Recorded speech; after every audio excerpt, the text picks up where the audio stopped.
Então, muito bem. Hoje nós vamos ver a formação do cânon do Antigo Testamento, né?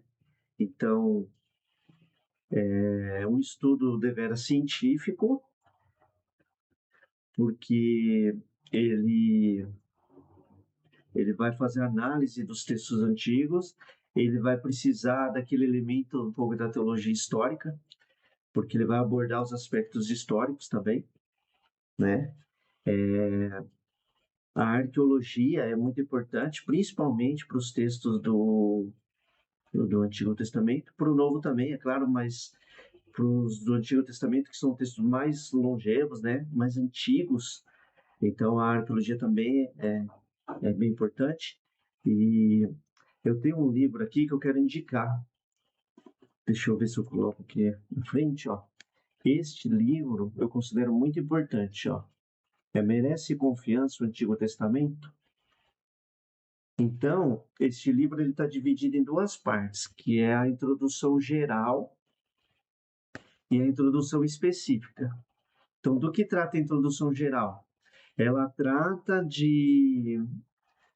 do estudo sobre a origem, a formação do cânon, né?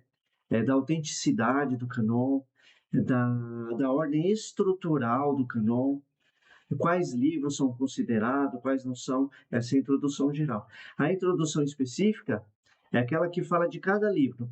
Então, você estuda na bibliologia cada livro, Gênesis, né? Êxodo, Deuteronômio, Levítico, Números, e assim vai. No Novo Testamento também você estuda cada livro, né? Então você tem uma introdução geral e a introdução específica, né? Então é bem interessante. Então eu tenho outro livro também que é muito importante, ó. É esse aqui, ó. Conheça melhor o Antigo Testamento. E esses dois livros aqui são referência para essa matéria, tá? Então, depois eu vou colocar ele até lá no portal do aluno, para vocês, quando puderem, ir adquirindo esses livros.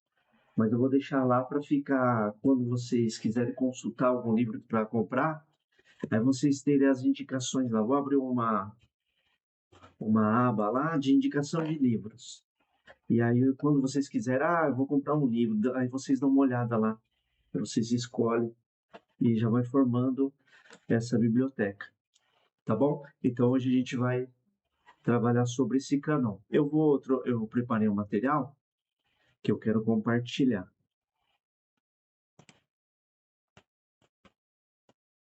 Muito bem.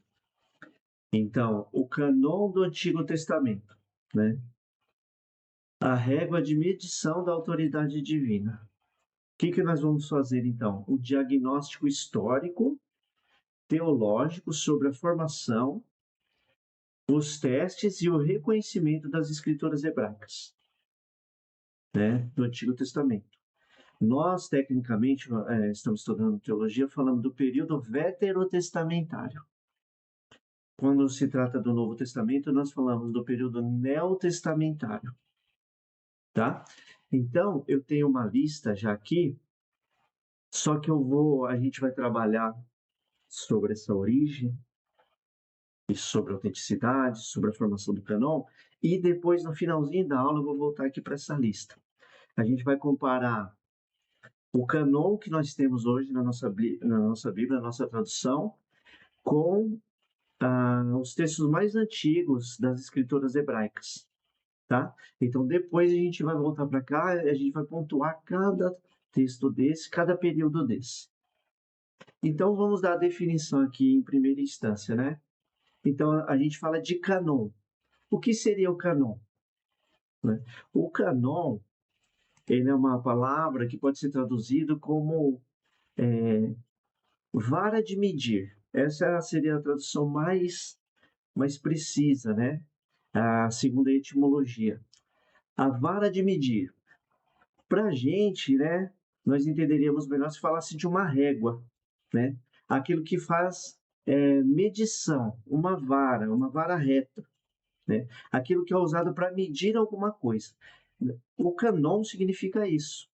Então, com o tempo, ele passou a significar aquilo que tem uma regra ou um padrão para se identificar quais os livros são ortodoxos, né?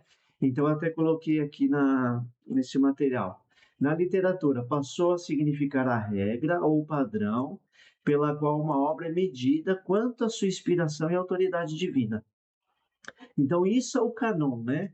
Então, a gente, na outra aula, eu falei sobre a Bíblia, né? Era a pequena biblioteca, né? Agora, o canon é aquilo que estipula como uma régua, uma vara de medir o que é autêntico, né? Então, ele passa como que pelo um crivo de autenticidade.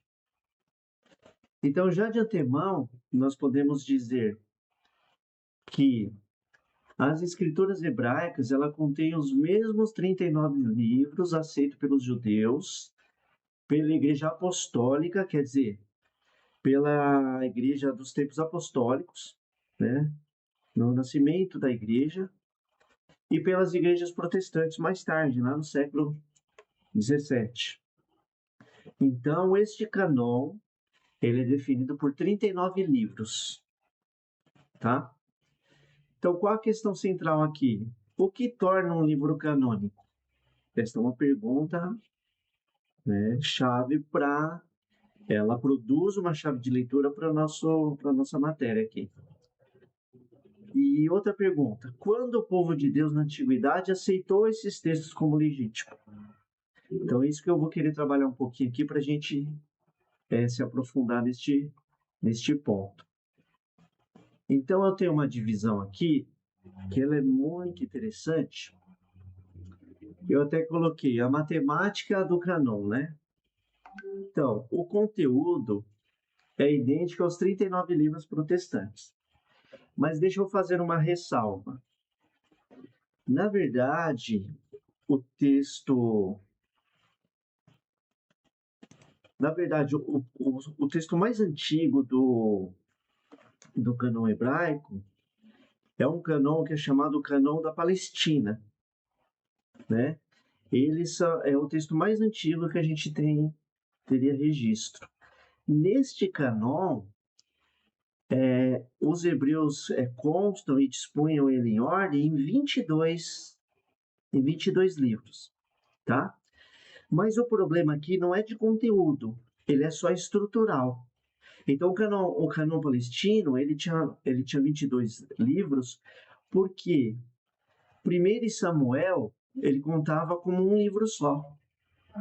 1ª e 2ª Reis, 1ª e 2ª Crônicas, Esdras e Neemias e os 12 profetas, né? Eles ficavam num rolo único. Então, quer dizer, era um rolo só, um livro só. Então, o problema não é de conteúdo, que não tinha os livros, é porque eles eram... A sua estrutura era dividida e subdividida em rolos, né? Os rolos, eu acabei, acho que não tirei nenhuma... Eu não preparei nenhuma foto para vocês verem, mas o rolo, ele era como que um pergaminho, mas ele abria na horizontal, assim. Então, conforme você ia lendo, você enrolava aqui e ia desenrolando o outro lado aqui. Aí você lia a passagem, você enrolava aqui e ia desenrolando aqui.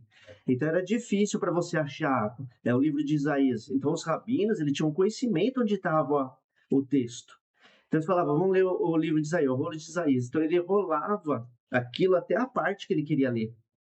Então não é como a nossa Bíblia hoje, né, que tem os capítulos, os versículos, fica super tranquilo de achar. Precisava que se conhecesse mesmo. Então ele era dividido em rolos, para que se pudesse achar de uma maneira mais prática, né? Então isso aqui é importante. O problema não era de conteúdo, era uma diferença estrutural. Isso significa, como eu já disse, né, só para enfatizar. Então, 1º e 2º Samuel, 1ª e 2ª Reis, 1ª e 2ª Crônicas, Esdras, Neemias, os profetas menores, eles eram num rolo só, né? Há alguns testemunhos antigos que falavam até de 24 livros. mas é comumente aceito que eram 22 livros. Então a gente tem testemunho histórico a respeito disso, que eram 22 livros, tá? Então como que era separado? Eram os Ketubim, ou os Ketuvim, né, numa expressão hebraica, eles eram os escritos. Então ele tinha os 11 livros, poesia, sabedoria, e tinha os rolos, né, que eram os Megiló. Por que esses rolos? Porque nesse rolo do Megiló, ele tinha 5 livros. Deixa eu voltar o material para a tela aqui, para vocês acompanhar. Então você tinha os Ketubim, os escritos, você tinha 11 livros. E dentro deles você tinha os Megiló, que eram cinco livros. Estes livros eles eram lidos nos tempos festivos de Israel. Daqui a pouco eu vou aprofundar um pouquinho mais sobre isso. Você tinha os Neviim, que eram os profetas, 8 livros. Então eram os profetas anteriores, Josué, Juízes, Samuel, Reis, e eram chamados profetas posteriores, Isaías, Jeremias, Ezequiel e os 12. E você tinha a Torá, que era o livro da lei, 5, né? Que a gente conhece como Pentateuco, que era de Gênesis a Deuteronômio. Então, nosso Senhor Jesus Cristo se refere às escrituras assim, os escritos, os profetas e a lei. É o testemunho do próprio Cristo. Ele se refere a essa estrutura do cânon hebraico antigo nessa divisão tríplice, tá? Então, é os Ketubim, os Neviim e a Torá, que eram os escritos, os profetas e a lei. Contendo, então, 22 livros por conta da subdivisão que era feita. Como eu expliquei, em rolo e um ajuntamento desses livros, tá? Mas ele é idêntico, então, ao cânon que nós, os protestantes, usamos, tá? Então, deixa eu passar aqui para a gente caminhar. Eu coloquei, você veja aqui que interessante, a roda litúrgica, né? Que é os rolos que eu comentei. Então, eram nos Ketubim, escritos, você ainda tinha um rolo, que eram os Megiló, os 5 livros que eram lidos segundo as festas, né? Então, era bem interessante isso aqui. Então, por exemplo, neste rolo, que ele tinha um arranjo litúrgico, tá? Ele era vinculado aos festivais. Então, na Páscoa você lia o Cantares. No Pentecoste você lia o livro de Ruth. No ano de Abe você lia Lamentações. Na festa de Tabernáculos você lia o Eclesiástico. E na festa de Purim você lia Esther, né? Então na festa de Purim você lia Esther. Então você tem a Páscoa que você lia o Cantares. E assim esse ciclo, né, a liturgia judaica, e aí você ia lendo esses textos segundo essas festas. Então até marquei, né? Livros que tratam de temas diversos foram agrupados porque eram lidos no ano litúrgico judaico, tá? Então é bem legal isso aqui, bem interessante a gente ver essa divisão, tá?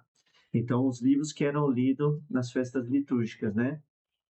De Israel. Então, muito bem. Você vai ter um conceito aqui que os críticos vão levantar e alguns testemunhos históricos de uma expressão que é chamada de antilegômena ou antilegômena, para se expressar mais corretamente. Antilegômena. O que é o antilegômena? São os livros contra os quais se fala. Então, do Antigo Testamento, teve pelo menos 5 livros que durante o período, ele foi questionado se ele era inspirado por Deus, né? Então, alguns comentaristas, alguns rabinos da antiguidade, algumas escolas de rabino, colocaram em dúvida determinados livros. Então, o que nós vamos ter? Um concílio que vai acontecer lá no ano 90, já depois de Cristo, depois da queda do Templo de Jerusalém, que foi chamado Concílio de Jâmina, né? E ali eles fizeram, se reuniram os rabinos para discutir a respeito destes livros, tá? E neste concílio, eles consideraram a inspiração destes livros, então eles foram considerados como inspirados e ficaram fixos no cânon hebraico também, tá? Então, qual seria, né, esses livros? Então, vamos ver aqui, ó. Você tinha Eclesiastes. Qual foi a objeção que foi levantada contra o Eclesiastes? O pessimismo do livro. Ele é um livro, se você lê, se você não lê assim, uma perspectiva religiosa, você percebe um pessimismo, né, do autor. Então aquilo gerou uma certa dúvida quanto à sua inspiração, né? Você tinha também um livro que foi levantado dúvida quanto à sua canonicidade, Cantares, o Cântico dos Cânticos. Por quê? Porque ele era entendido como um conteúdo muito erótico, né? Como que se ele tivesse uma abordagem de expressões, um romance, algo muito erótico, contanto que os judeus proibiam os jovens de ler o Cantares. Você tinha Esther também. Esther foi questionado porque dizia-se assim, que o nome de Deus não aparece nenhuma vez no livro de Esther. O próprio Ezequiel também foi levantado dúvida, quer dizer, os detalhes do templo, ele diverge do tabernáculo mosaico. Então, começou a se questionar e finalmente ali o livro de Provérbios.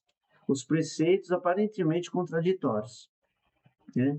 Então, no concílio de Jana, então esse concílio não é um concílio nos moldes da igreja que a gente conhece, né? O concílio católico romano, ou os concílios ecumênicos, né? Que nós temos em períodos mais tardios, tá? Daqui foi uma reunião entre os rabinos e eles discutiram a respeito destes livros. Então, quanto ao Eclesiastes, as acusações foram consideradas injustificadas quando lidas à luz do propósito especial do autor, a futilidade da vida debaixo do sol. Então, ele, na verdade, não era um livro pessimista, né? Ele vai falar da futilidade de uma vida sem Deus. Depois, em Cantares, a interpretação que vai ser dada a Cantares, ela vai ser uma interpretação alegórica. Então começa a se relacionar não do erotismo, mas da relação entre Deus e Israel, né? A esposa, o esposo é Deus e a esposa é Israel. Mais tarde, os cristãos vão fazer também uma tradução alegórica do texto, vai falar que o noivo é Cristo e a noiva é a igreja. Então, vai fazer uma leitura alegórica, né? Então, dando uma resolução para isso, justificando uma exegese, uma interpretação do texto. E Esther também. Ele vai ser compensado por inegáveis manifestação da providência divina. Então, se você, apesar de o livro realmente não citar a Deus nenhuma vez, mas é indiscutível que o livro de Esther é um livro providencial, que ele trata da providência de Deus para com Israel. Basta ler o livro, isso fica muito claro, né? E aí, Ezequiel, as diferenças são mínimas e refere-se a um templo futuro e não ao de Zorobabel. Essa foi a interpretação que foi dada ali em Jânia, inserir no texto. E o Provérbios, né? Sabedoria situacional baseada no contexto do ouvinte, quer dizer, era uma sabedoria do senso comum ali, dada aos homens daquele período. Então, no concílio ali, foi se discutido a respeito dos textos, todos os problemas levantados historicamente, e finalmente chegaram a uma resolução que estes livros também eram considerados canônicos. Agora, um ponto importante, tá? A alta crítica bíblica, principalmente com a teologia liberal, deixa eu voltar para mim aqui. A alta crítica bíblica, principalmente a teologia liberal, vai falar que foi o concílio de Jâmina que deu canonicidade para os livros. E a visão ortodoxa não compreende assim. Na verdade, a comunidade de fé e a comunidade dos hebreus já reconheciam esses textos como inspirados e canônicos, né? Alguns mestres rabinos que levantou dúvida a respeito do texto. E aí foi batido o martelo, então, aqui no Concílio de Jâmina. Ele foi reconhecido e não autorizado como canônico. Então, isso aqui é muito importante, é uma diferença nevrálgica, tá? Então, não foi o concílio que canonizou os textos, mas ele reconheceu, né? E dissipou as dúvidas a respeito disso, tá? Então, estes são os livros que tiveram problemas para o reconhecimento da sua autenticidade, da sua inspiração, para entrar no que a gente pode chamar de o cânon bíblico, tá? Ou o cânon veterotestamentário. Então, veja, nós temos testemunhas a respeito disso. Testemunhas oculares, né? A verificação histórica. A antiguidade do cânon provada através dos registros. Então, o que a gente tem aqui? Ó? No ano 130 a.C., Jesus ben Sirac. Então, Jesus ben Sirac, ele foi um sábio judeu do período. Inclusive, há um apócrifo, né, que é denominado de sua autoria, que ele é chamado de o Livro da Sabedoria ou Eclesiástico, tá? Não é o Eclesiastes que nós temos na nossa Bíblia, é o Eclesiástico. Este é um livro considerado apócrifo. Essa expressão apócrifo, ela é uma expressão que ela é chamada aquilo que é escondido. Os livros apócrifos, eles não entraram no cânon, eles não foram considerados como inspirados, tá? A gente vai falar um pouquinho ainda sobre isso. Então, só voltando até ali, este livro apócrifo, né, é o livro da sabedoria, mas eles são livros que foram muito utilizados para instrução eclesiástica, a despeito que não foram considerados como canônicos, né? Então, o Ben Sirac, ele diz assim, ó, pela lei, pelos profetas e por outros escritores que o sucederam, recebemos inúmeros ensinamentos importantes e cheios de sabedoria, demonstrando que a estrutura já existia no segundo século antes de Cristo. Então, são testemunhos históricos, né? Nós vamos ter também, no século I, no Novo Testamento, Lucas vai se referir ao Antigo Testamento como a lei de Moisés, os profetas e os salmos. O Novo Testamento vai citar todas as três divisões como divinamente autorizadas, né? Por exemplo, Lucas e Mateus citam Lamentações, Mateus cita Gênesis e Crônicas, né? Então a gente vai tendo esses testemunhos históricos corroborando com a autenticidade e com a utilização dos textos, desses textos antigos. E aqui nós temos então a figura do Flávio Josefo. O Flávio Josefo, você já deve ter ouvido falar sobre ele em algumas pregações, né? Os pregadores costumam citar o Flávio Josefo. Porque, assim, extra-bíblico é um dos historiadores mais reconhecido no que diz respeito à história de Israel.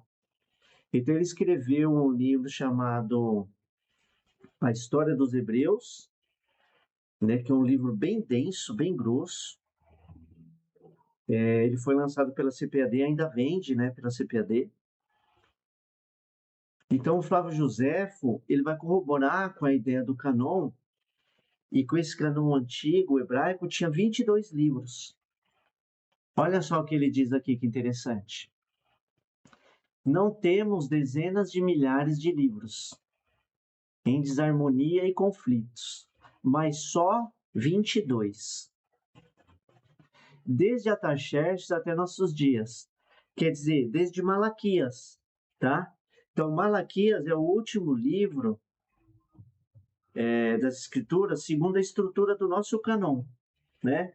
Mas no cânon mais antigo, o cânon hebreu, ou o texto massorético, que eu já vou explicar para o irmão, é Crônicas, o último livro. Mas, mais uma vez, tá? O problema não é de conteúdo e sim de estrutura, de alterar a ordem dos livros e a posição dele nos rolos que eram usados entre os judeus, tá? Então, quando ele citou aqui desde Ataxerxes, ele está falando aproximadamente desde o ano 430. E ali foi escrito o livro de Malaquias, tá? Então, o último dos profetas do Antigo Testamento. Então, desde Ataxerxes até nossos dias, tudo tem sido registrado, mas não tem sido considerado digno de tanto crédito quanto aquilo que precedeu esta época, sendo que a exata sucessão dos profetas cessou. Então, aqui fica um testemunho histórico, né? O Flávio Joséfo é um historiador romano e ele foi contemporâneo de Nosso Senhor Jesus Cristo, né? Na verdade, muitos historiadores dizem que ele era judeu e aí ele se naturalizou romano, tá? Então ele é um historiador romano, ele vai contar a história do povo judeu, né? Mas sob uma perspectiva romana, vamos dizer assim, tá? Então, os escritos de Flávio Joséfo, ele é muito importante. Fora as escrituras e a arqueologia, é o material mais importante que nós temos que corrobora quanto à história de Israel, tá?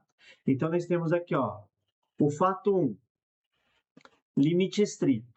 Joséfo limita o número exato de livro canônico a 22. As mesmas 3 divisões hebraicas que nós vimos, né? Que é os escritos, a lei e os profetas. Fato 2, limite cronológico. Nenhum escrito canônico foi composto após o reinado de Artaxerxes, época de Malaquias, né? Eu falei o ano aproximado ali, 430, 424. Então, o que ele está falando? Que o canon, isso aqui é importante, o canon veterotestamentário vai encerrar ali no ano de 424, né? Porque o próximo texto já vai ser de Mateus no Novo Testamento. Então, o canon antigo, veterotestamentário, do Antigo Testamento, ele encerra com Malaquias. Então, isso aqui é bem importante para a gente. Divisão. Nenhuma outra matéria foi adicionada durante os 4 séculos seguintes, até 90 depois de Cristo. Livros de história posteriores não possuíam inspiração divina. Muito bem. Então a gente não vai poder entrar aqui hoje por causa do tempo, mas a gente vai tratar em outras disciplinas, porque aqui depois de Malaquias acontece o período que é chamado de interbíblico ou intertestamental. Então foi um período bem complexo, né? Onde foi introduzido no mundo antigo o helenismo, quando Alexandre o Grande conquista todo o mundo antigo. E aí você vai ter a primeira tradução do hebraico para o grego na Septuaginta, né? Com Ptolomeu, essa tradução vai ser feita no Egito.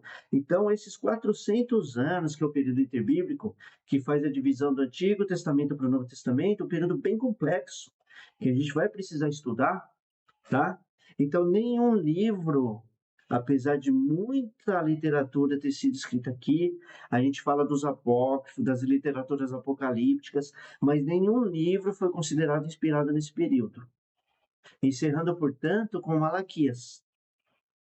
Tá? Isso aqui é bem importante para a gente. É um livro canônico, né? Então, vamos lá.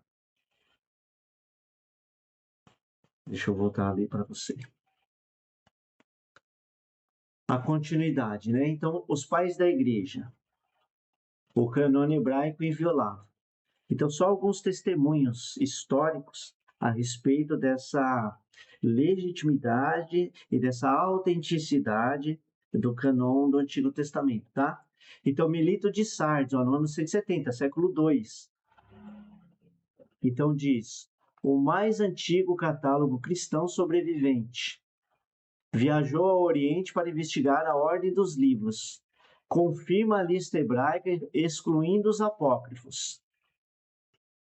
Sua lista inclui, então, os 5 livros de Moisés, o Êxodo, Levítico, Números, Deuteronômio, Josué, Juízes, Ruth, 4 dos reinados, porque aqui tá junto, então, 1º e 2 Samuel, 1º e 2 Samuel, 1º e 2 Reis, como um livro só, tá? 2 de Crônicas, Salmo de Davi, Provérbio, Eclesiástico, Cânticos, Jó, os profetas. Isaías, Jeremias, os 12, num único livro ainda. Daniel, Ezequiel e Esdras. Então, ó, isso aqui a gente tem que prestar atenção, ó. O Melito, ele fez uma viagem ao Oriente para investigar a ordem dos livros. E aí ele confirmou a lista hebraica. Nós estamos aqui, ó, no século II, tá? Dando autenticidade e legitimidade ao canão hebraico, tá? Então, século III, Orígenes, um dos pais, na verdade, Orígenes, né, ele acaba não sendo considerado um dos pais da igreja, mas ele vive ali no período dos pais da igreja. Mas foi um teólogo, filósofo, um dos mais importantes ali deste período, né? Então, por conta de alguns elementos da sua doutrina, ele acabou não sendo considerado um dos pais da igreja, né? Por causa a sua influência a platônica ser muito forte, ele começou a ensinar sobre a transmigração das almas, alguma coisa desse tipo, e aí acabou caindo um pouco em descrédito. Mas a sua teologia é muito importante, ela deve ser estudada, tá? Então, só um parênteses para explicar quem foi o Orígenes aqui. Então, ele deixou também um catálogo de 22 livros, preservado por Eusébio, idêntico ao de José e ao texto massorético. Esse texto massorético aqui, ele é importante, tá? Por quê? Quando já no século VI, século VII, né, os rabinos massoretas, que eles se juntaram num caráter um pouco apologético para discutir com os cristãos que já estavam utilizando os textos, né, do Antigo Testamento, eles deram a estrutura final para o cânon hebraico, né? Então, esses rabinos, os rabinos massoretas, eles foram quem, vamos dizer assim, fechou a estrutura e a ordem dos livros do Antigo Testamento. Então, aqui nós estamos, isso vai acontecer no século VII, depois de Cristo, tá? Então, ali no século VII, você tem fechado essa estrutura, ela não muda mais, a ordem dos livros, dos rolos, tá? Aí, sempre que eu estou falando isso, eu enfatizo que o problema não é de conteúdo, de estrutura, tá? O que é a estrutura, né? É a ordem dos livros, quais livros estão juntos, em qual rolo eles se encontram, tá bom? Mas quando vai ser feita a subdivisão na Septuaginta, ele vai acabar em 39 livros, estruturalmente diferente, mas com o mesmo conteúdo. Tudo bem? Então vamos ver. Aí você vai ter Jerônimo. Muito importante o Jerônimo, a gente já comentou sobre ele, porque ele vai fazer a tradução, né, do grego para o latim. Então, um grande tradutor. Defendeu apenas os 22 ou 24 livros hebraicos, né? Só que o que acontece aqui? O Jerônimo, ele traduz as escrituras não do cânon palestino, ele traduz para o latim da Septuaginta. A Septuaginta já era o texto grego. Então, deixa eu puxar aqui para mim. Deixa eu explicar isso. Então, vamos lá. O que você vai ter? Você tem, então, o cânon palestino. A gente falou, os mais antigos, que conta com essa estrutura de 22 livros. Então, no período interbíblico, aproximadamente ali no século III a.C., a dinastia ptolomaica, o imperador Ptolomeu, ele vai pedir para fazer uma tradução da escritura hebraica para o grego. Então ele vai convocar 70 sábios, 70 rabinos, para que faça essa tradução. Então os rabinos vão fazer a tradução do hebraico para o grego. Por isso que é chamado de Septuaginta. Do grego, a tradução dos 70. Por quê? Foi traduzido por 70 sábios, 70 rabinos. Então agora a gente tem um texto hebraico e um texto grego, tá? Só que aí neste período vai surgir um cânon chamado de alexandrino. O que acontece? Quando foi traduzido para o grego, eles introduziram 14 livros apócrifos nessa tradução.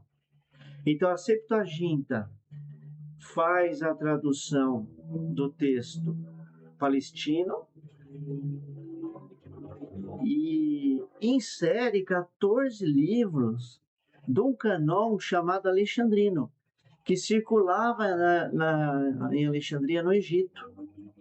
Tá? Entre eles, por exemplo, tem um capítulo a mais de Daniel, tem 1ª e 2ª Macabeus, né? Alguns livros, 14, daqui a pouco eu cito eles, para a gente não fugir do raciocínio. Então, quando Jerônimo faz a tradução para o latim, ele usa a Septuaginta, o texto já do grego, e aí ele traduz também os 14 livros apócrifos. Então, na Vulgata Latina entra a estrutura dos 22 livros mais os 14 apócrifos. Só que o Jerônimo ele deixa claro que os apócrifos não tinham a mesma autoridade canônica dos 22 livros do cânon hebraico. Tá? Só que aquilo foi ficando uma tradição na igreja, principalmente na igreja católica, de utilizar estes livros, né? Então, vejam só. Agora você tem um cânon alexandrino com 14 livros a mais, que vai entrar na Vulgata Latina. Então tá, deixa eu voltar para a tela aqui. A declaração de Jerônimo. Ele rebaixou explicitamente os livros apócrifos. Então, só recordando, tá? Apócrifo significa escondido. E apócrifo indica, então, os livros que não foram considerados como inspirados e canônicos. Então, ele rebaixou explicitamente os livros apócrifos, como Sabedoria de Salomão, Judite e Macabeus. Há uma posição secundária, lidos para edificação do povo, mas não para estabelecer doutrina, né? Só que com o tempo, esses livros foram ganhando uma certa autoridade também, né? Então, quando acontece a Reforma Protestante, por exemplo, Martinho Lutero vai fazer a tradução para o vernáculo local da Vulgata Latina. Martinho Lutero vai fazer a tradução da Vulgata Latina para o alemão. Ele fala assim, mas esses livros, os 14 livros, não consta do cânon hebraico original. Aí ele tira os 14 livros e retorna para o texto palestino. É por isso que na Bíblia protestante não tem esses 14 livros. Tá? Porque esse livro consta do cânon alexandrino, mas não da tradição mais antiga dos textos hebraicos, que era o cânon da Palestina. Tá? Então, na tradução que a Reforma vai fazer, ele não considera esses livros, os livros apócrifos. Então, é por isso que a gente não tem essa lista de livros na Bíblia. Na Bíblia, da tradução reformada protestante. A gente fala Bíblia evangélica, né? Tá? Então, vamos lá.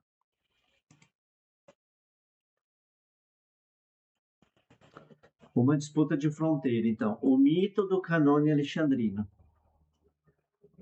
Então, o que acontece ali? Vão surgir esses apócrifos, como eu expliquei, né? Então, se diz de um cânone alexandrino e de um cânone da Palestina. Então, o que que a gente tem, né? Só repetindo para a gente ir memorizando.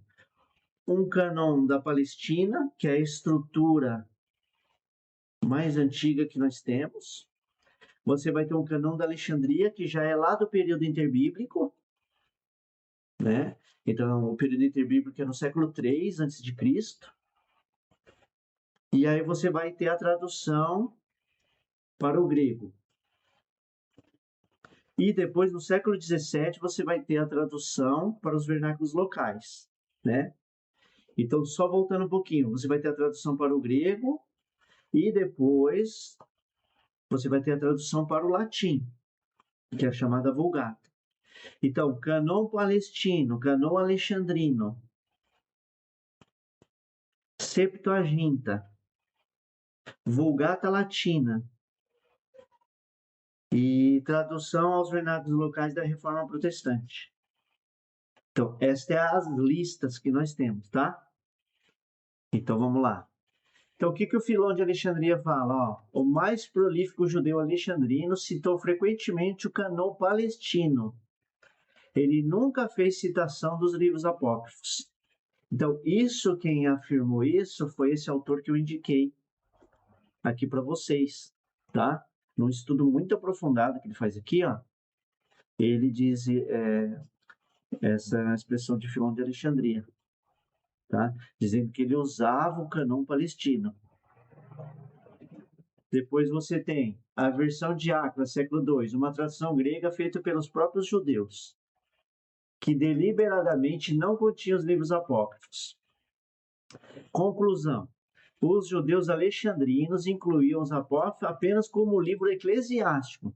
Isso significa o quê? Eles eram valiosos para instrução. Eles continham uma certa sabedoria, mas não eram inspirados ou canônicos, né? Então eles eram valiosos, mas não infalíveis. Então deixa eu compartilhar a lista aqui, ó.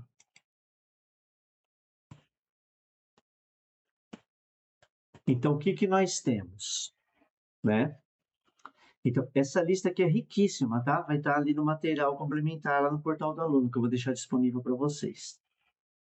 Então, a cronologia da formação e organização do cânon. Então, o que você vai ter? Os escritos originais. Quer dizer, o que são os escritos originais? O livro escrito pelo autor mesmo, né? Moisés escreveu Gênesis, Deuteronômio, Êxodo, Números, Levítico, né? Então ele escreveu. Esses são os originais. E eles eram reconhecidos como autoridade assim que eram escritos. Então, quem são os textos legítimos? São os originais, né? Aquele que foi escrito por Moisés mesmo, por exemplo. Aquele que foi escrito por Jeremias mesmo. Só que acontece, esses textos nós não temos mais. Nós não temos os textos escritos por Moisés mesmo. Mas eu entendo até, né, que isso é um pouco providencial. Já pensou se nós tivéssemos um texto que teria sido escrito por Moisés mesmo? Né? E esse livro ia ser, assim, idolatrado. Né? As pessoas iam idolatrar. Quer dizer, o próprio Moisés escreveu, né? Então, este original a gente não tem mais. Tá? Então, nesse sentido, qual é os textos que nós vamos ter como legítimos e os mais antigos? É o que consta no cânone da Palestina, que é o que eu venho trazendo na aula aqui. Então, ele data de quando? 150 a 90 depois de Cristo. 150 antes de Cristo, tá? Então, é o texto mais antigo, é a cópia, tá? A cópia mais antiga que nós temos de um texto veterotestamentário está no cânone da Palestina no ano 150 a.C. Então é muito antigo esse texto. Ele contém os 39 livros, organizados em 22, como nós já falamos. É o cânone aceito pelos judeus e posteriormente pelos protestantes. Depois, mais tarde, nós vamos ter o Canone Alexandrino, a Septuaginta, tradução de 70, séculos 3 e 2 a.C. Tradução grega das escrituras hebraicas realizada no Egito, incluindo os 14 apócrifos deuterocanônicos, como eu citei.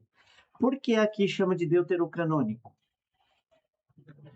Porque quando a reforma protestante retirou esses livros, houve um concílio ecumênico em 1546, chamado Concílio de Trento. Então, o Concílio de Trento foi um concílio da Igreja Romana, e eles reforçaram, segundo a sua tradição, a autenticidade dos 14 livros apócrifos. E aí eles o denominaram de deuterocanônico. Significa aquele que vem depois do cânon. Então, quando aconteceu a ruptura com a reforma, ela foi em vários sentidos, inclusive, segundo o entendimento da escritura. A reforma tirou os 14 livros, né? Em 1520, 1525, mas em 1546, a Igreja Romana confirmou, segundo a sua tradição, a autenticidade. Então, por isso, a partir daí, eles começaram a ser chamados de deuterocanônico, aquele que vem depois de. Tá? E tirar essa prerrogativa do apócrifo, o livro que não era inspirado. Então, nós temos a Bíblia Católica, que tem os livros deuterocanônicos. E temos a Bíblia Evangélica, que não tem os deuterocanônicos. Então, deixa eu voltar para a tabela. Depois, no século VII, você vai ter o arranjo final das Escrituras Sagradas segundo o Antigo Testamento. É o texto massorético. Então você vai, quem está estudando, né, as Escrituras vai ouvir muito falar sobre o texto massorético. Por quê? Então ele foi feito no século VII, o arranjo final, é a compilação final. Depois disso aqui não se alterou mais, não se mexeu mais. Então ele representa uma divisão posterior e um arranjo tópico de 39 livros, adotado para facilitar os debates teológicos. Porque a ideia central do texto massorético era debater contra os cristãos. Tá? Ele tinha um caráter judaico-apologético. Muito bem. Aqui à direita, agora a gente tem a comparação em ordem do Antigo Testamento, segundo a divisão que se deu na Reforma Protestante. Então, o que eu coloquei aqui? Ó? Divisão massorética e a divisão protestante. Tá? Então, deixa eu só chamar a atenção aqui. Quando a Septuaginta fez a tradução para o grego, ela alterou já a estrutura. Então, a Septuaginta já não contava com a divisão dos 22 livros. Ela já separou nos 39 livros e adicionou os 14. Então, a reforma vai fazer como que um híbrido. Ela vai usar a estrutura da Septuaginta e o conteúdo do cânon palestino. Então, isso significa que vai ter a divisão de 39 livros e não 22, mas não vai ter os canones alexandrinos. Vai ter só os livros do canone da Palestina, segundo essa lista que eu preparei aqui, ó. Então, olha que interessante. Para a gente, né? A gente agora chama de Pentateuco e não exatamente de Torá. É o Gênesis, Êxodo, Levítico, Números, Deuteronômio. Agora nós chamamos de históricos e não a Neviim. Então, nos históricos nós temos Josué, Juízes, Ruth, Samuel, 1 Samuel, 2 Samuel, 1 Reis, 2 Reis, 1 Crônicas, 2 Crônicas, Esdras, Neemias e Esther. Agora nós temos os poéticos e sabedoria, ou os livros ínicos, né?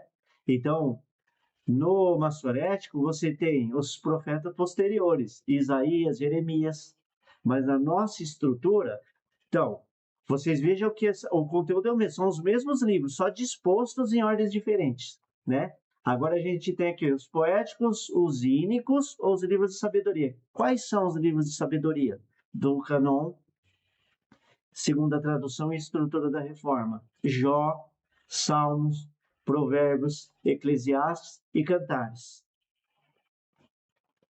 Aí nós temos os profetas maiores, e não exatamente os Ketuvim, que são os escritos. Quem são os profetas maiores? Isaías, Jeremias, Lamentações, Ezequiel e Daniel.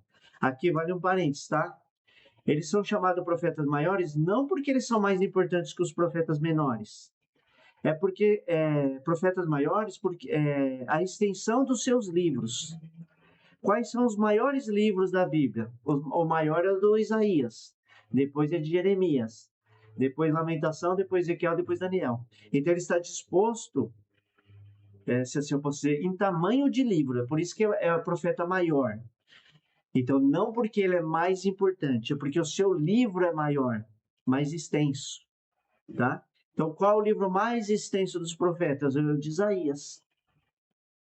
Depois nós vamos ter os profetas menores.